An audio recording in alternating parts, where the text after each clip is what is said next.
Nearly 300,000 Oklahomans have a license to carry a handgun, and most take the required hour class and nothing more. But experts say learning to shoot is just the first step.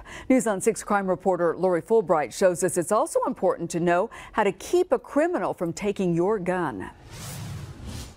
We ask an expert to run us through 3 different scenarios so that the average gun owner would know what to do in order to make sure their gun is not taken away from them and possibly used against them. All right, so I'm confronting you in my bedroom. Because if a criminal gets your gun, instead of you having a weapon to defend yourself, you could be killed with it.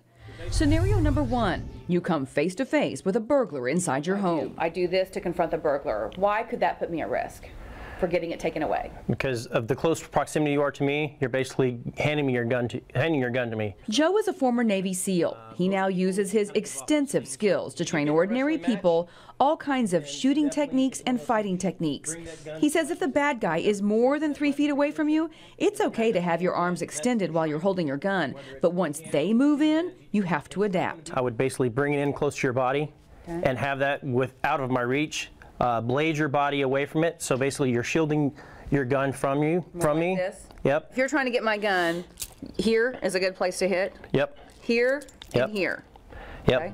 Scenario number 2, you hear a noise in your house and you get your gun to go looking, and you have to go around a corner. They hear a noise in their house and they're coming around the corner and they do it like that.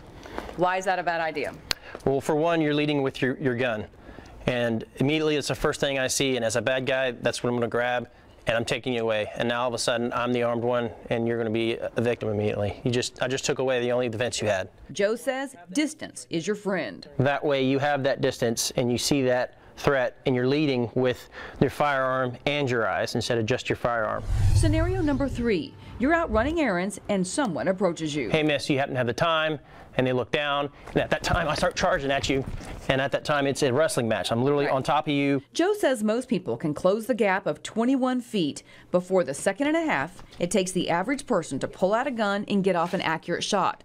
Plus, most people will talk their way a lot closer than 21 feet before they act. So the truth is, what I think is going to be my defense, I don't even have time to use it. Whether I have a knife, whether I don't have a knife, hammer, chain, fist, the size of me compared to this, compared to you, is a lethal threat as it is. Absolutely. He says awareness is critical in all these scenarios. Don't let people keep easing up on you, and watch them for signs they're about to attack, acting nervous, looking at your gun, or even glancing away. So the most important thing to remember is it's not only important to learn how to shoot your gun, it's important to train so you could fight to protect your gun.